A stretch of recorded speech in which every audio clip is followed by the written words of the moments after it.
Hello, hi guys! Magandang hapon sa inyo lahat. This is Jim from Channel, a faith healer o Zamata reader. So ngayong hapon natatagan natin na nagsasabihin sa inyo ng ating mga gabay. This reading is Archangel Raphael messages for the sign of Sagittarius. So sagi, welcome to my channel. Ano kayang messages, advices, and spirit guides ang ating masasaga for today's video? Kanino naman kayang energy o kaganapan sa buhay ng mga Sagittarius ang ating mga hagilap? So guys, this reading is a journey lamang, hindi lahat makaka-resonate. Kunin lamang pa makaka-relate sa inyo and comment down below kung kaninong energy ang ating nasagap. And of course, don't forget to like and subscribe my channel and hit the question bell for more videos update. And of course, maraming salamat sa walang sawang pagsuporta sa aking channel, lalo na hindi nag-skip ng ads. Naway pagpalain kayo ng Diyos at may kapal, no? Siksik liglig umapaw na bumalik sa inyo. And then of course, umpisahan na natin ang laban. Angel Spirit, please give information for the sign of Sagittarius. So, let's see paano natin ilalahad at paano natin ibibigay sa iyong pinakamensahe ni Archangel Raphael, no?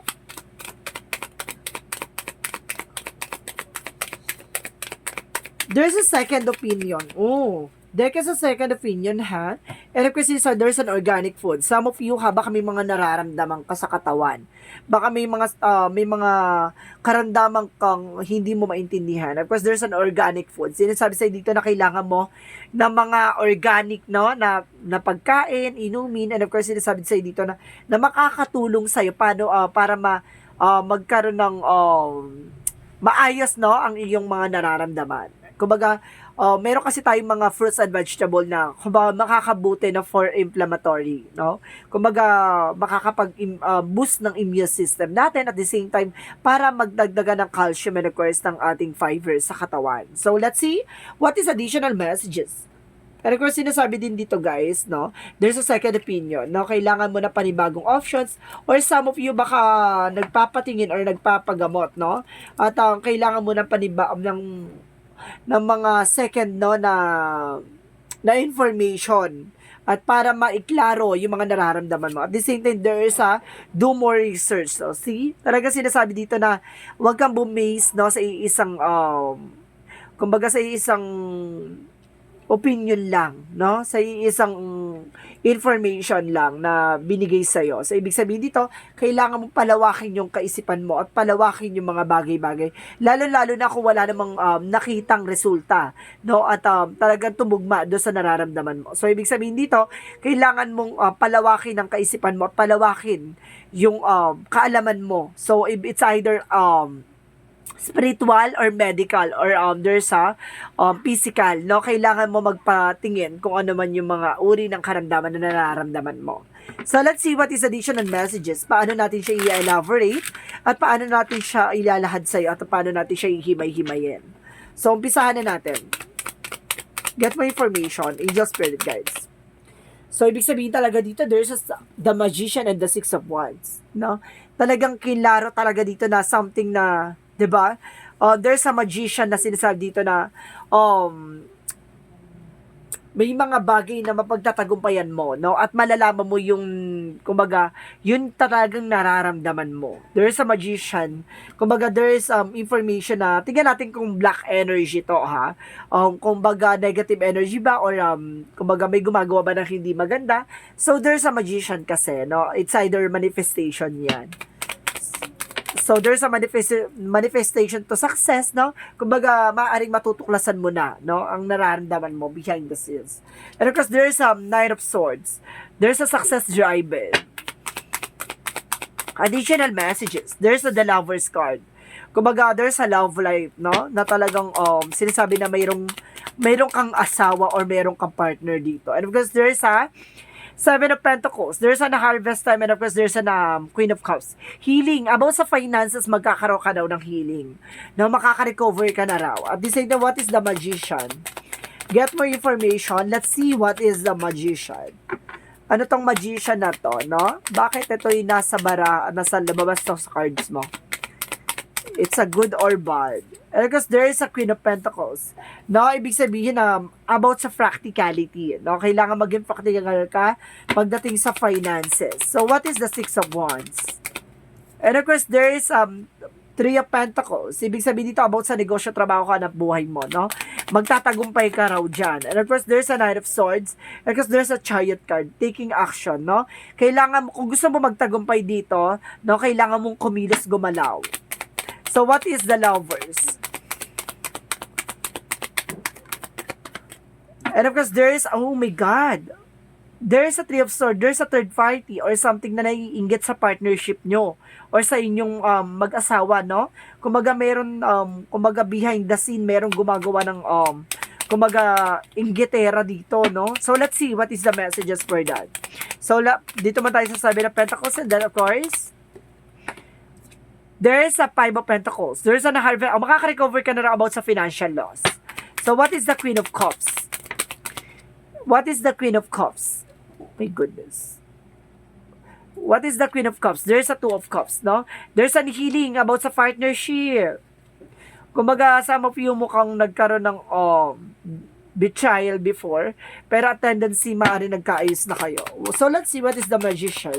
And of course, there's a Queen of Pentacles. There's a Page of Pentacles, a manifestation. Okay. And of course, there's a Full card. There's a leap of faith. Na magtiwala ka sa process and progress. Oh my God! My God, there's a devil, oh. Okay.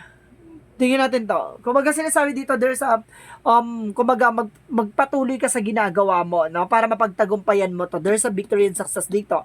And of course, there's a devil for that, Chariot card, and of course, there's a Knight of Swords. Ibig sabihin dito, may taong gumagawa sa'yo ng hindi maganda, no? Kumbaga, kailangan mo mag-take ng action. Kumbaga, mabilisan, kailangan mo mag-decision as soon as possible. Parang ganon.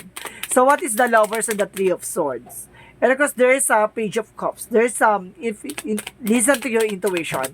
Now, there's kumbaga, there's a women instinct or there's an instinct by men. Kumbaga, sinasabi dito na, kumbaga, makinig ka sa nararamdaman mo. Meron kang nararamdaman dito behind your back. Merong tumatraidor sa'yo. Ganon. So, let's see what is the Seven of Pentacles and of course, the Five of Pentacles.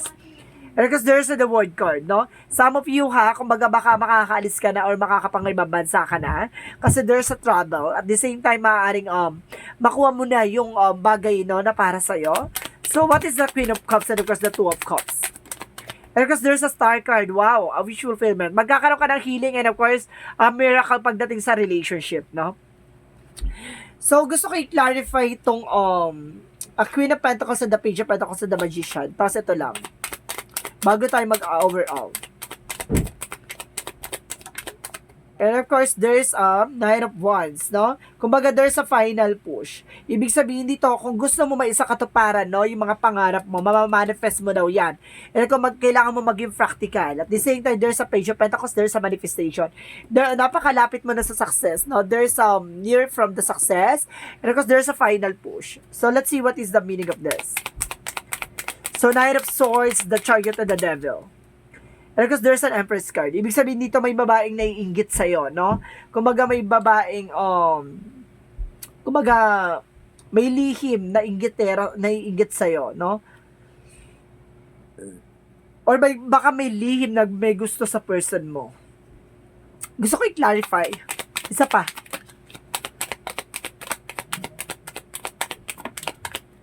Oh, see? There's an Ace of Cups, no? Kumbaga may lihim nga na may gusto sa person mo, babae. There's a devil, no? Kumbaga nagkakaroon kayo ng problema dito, that because of itong babae na to. So, let's see about just sa clarification na yan. Kaya makinig ka sa intuitions mo, no? See? Two of Swords, there's a decision. Kailangan mo mag-decision dito. Lakasan mo yung pakiramdam mo. May taong umaaligid sa person mo. So, let's see what is the outcome. Siguro kaya do more research kasi may nakuha ka na information, no? Kumbaga may nalaman ka na pero kailangan mo lang i-clarify. Parang gano'n. So, ibig sabihin dito, kumbaga malalaman mo rin yan, no? Mari-reveal din sa'yo. And of course, there's Eight of Pentacles. There's focus na about sa trabaho, negosyo, hanap buhay mo. At the same time, what is the outcome? There's a justice, no? There's a karma. Ibig sabihin dito, justice will serve. Kakarmahin tong gumagawa sa ng hindi maganda, no? Itong kumbaga gumagawa ng temptation or something, no? About sa relationship. There's a hierophant, lesson learned. And of course, the emperor, be mature enough, no? Kumbaga matuto ka na at kumbaga kailangan maging wais at listo ka na, ganon. So let's see what is additional messages. May humaharot, kumbaga there's a devil for temptation, no? May tumutukso sa person mo. Or merong nagbi-brainwash or something na merong naglalapit, no? May parang merong may nagbubuyo or something ganon. Nirereto yung jowa mo or ganon, no? Because there is self-indulgence, no? Time to heal. And of course, there's a golden mirror. There's a toxicities. May toxicities dito. And of course, there's a date, no? Kumbaga, there's a meeting someone. Mayroon taong talagang, kumbaga merong inaano dito, siniset, parang nagkakaroon ng set of date, ganon. Kumbaga, bini-brainwash to ng kaibigan niya or kasamahan niya sa trabaho, ganon. Kumbaga, merong inside job, parang ganon siya, guys. So, let's see what is the yin and yang oracle card.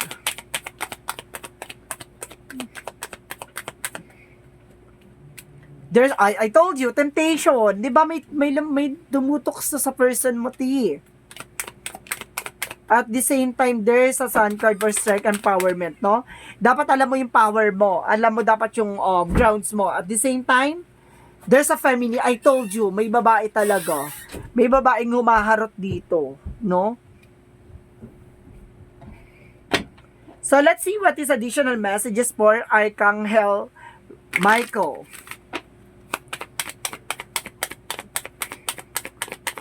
What is Archangel Michael?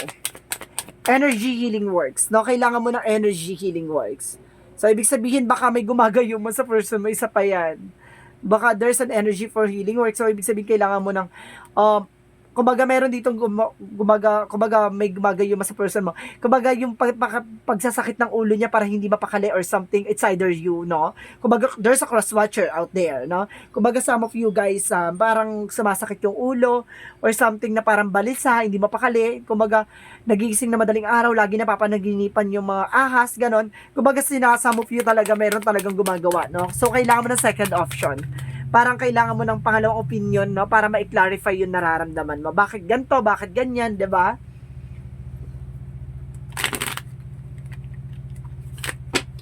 So what is the energy?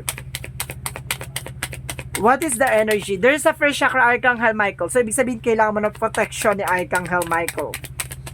And of course, there's envy. There's an ego, no? And pride.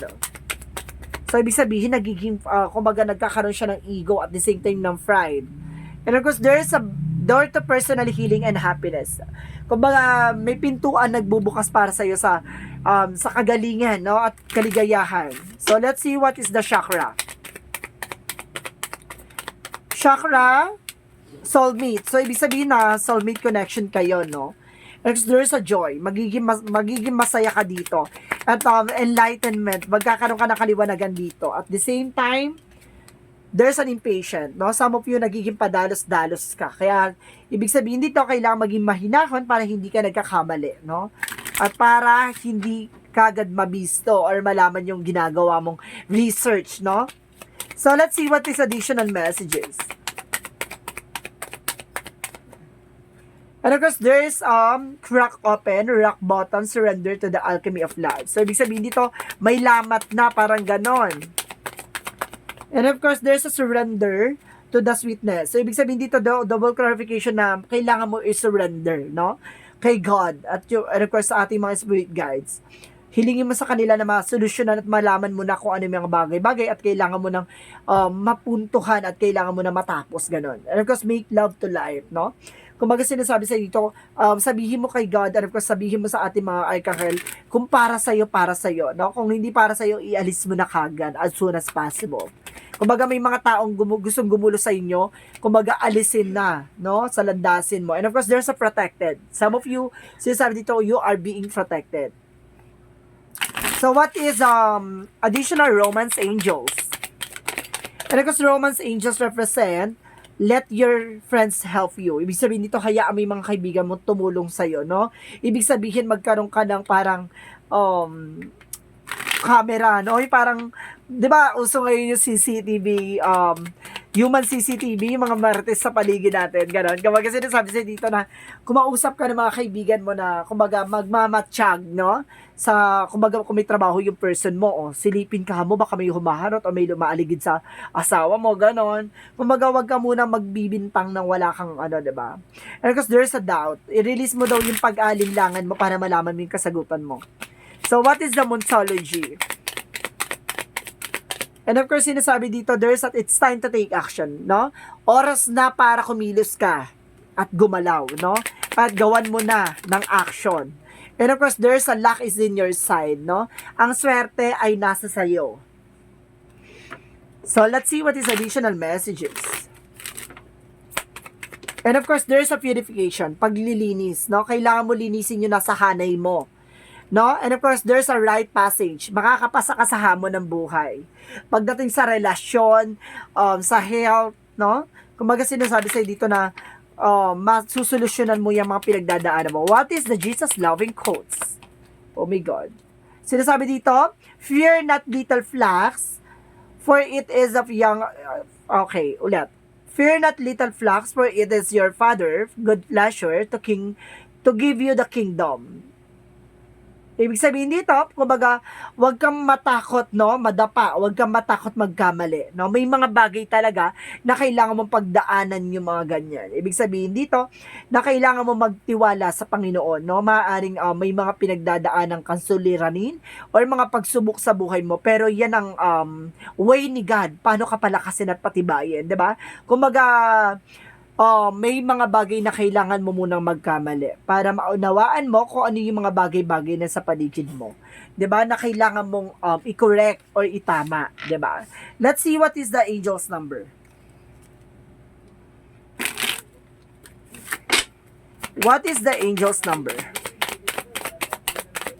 And of course, sinasabi dito, there's a 12-12, I am focused. Sinasabi dito, stay focused on your best possible future and remain optimistic throughout the entire journey. Your angels are right behind you as you turn to your dreams into reality. Ibig sabihin dito, kung gusto mo may sakatuparan yung mga pangarap mo, di ba? Manatiling positibo sa lahat ng bagay. Gumaga solusyonan mo yung mga problema pinagdadaanan mo, 'di ba? Kaysa mag-isip ka ng mga negatibo at mag-isip ka ng masamang paraan, no? Kailangan mong gumawa ng bagay na makakatulong sa iyo para solusyonan, hindi para gumawa ulit ng problema. So let's see what is the messages of life. Let it go, letting go, let it go. So, ibig sabihin dito, today I remembering that God is within around me. I release myself to God's hands and regain my inner peace. I know God is providing me that which is most beneficial of my soul. I know that God is sending angels to help me face any difficulties that rise. I let go into God's will knowing that best is yet to come. Ibig sabihin dito, kumbaga alam mo, no, inilagay ka ni God dyan, hindi dahil saktan ka para laruin ka lang, hindi. Kumbaga palakasin at para matutunan mo or mai-unlock yung mga bagay, no, na malalaman mo. There's a spiritual activation din at the same time, no? Or there is unlock knowledge. May mga bagay na kailangan mong matutunan at malaman, no? At isa lang alang, no? At the same time, sinasabi sa dito na kailangan mong i-release at kailangan mong tanggapin yung mga bagay-bagay. Kailangan mong bitawan at kailangan mong pakawalan. So, ibig sabihin dito, may mga bagay na kailangan mong tutukan, may mga bagay na kailangan mong solusyonan, at may mga kailangan mong i-let go at bitawan na. So, guys, this reading is Arcangel Raphael messages for the sign of Sagittarius. This reading is a reading lamang, hindi lahat makaka-resonate. Kunin lamang po makaka-relate sa inyo and comment down below kung kaninong energy ang ating nasagap. And of course, don't forget to like and subscribe my channel and hit notification bell for more videos update. And of course, maraming salamat po sa mga hindi nag-i-skip ng ads. Naway pagpalain kayo ng Diyos at may kapal, no? Siksik digdig nag-uumapaw ang bumalik sa inyo. And of course, don't forget to comment down below your full name, birthday, and of course location nyo kung asan kayo sulok ng mundo. Para sa susunod na reading natin, baka energy mo na ang mahagilap at masagap ng ating mga gabay. Maraming salamat and see you in the next video. Bye-bye and babush!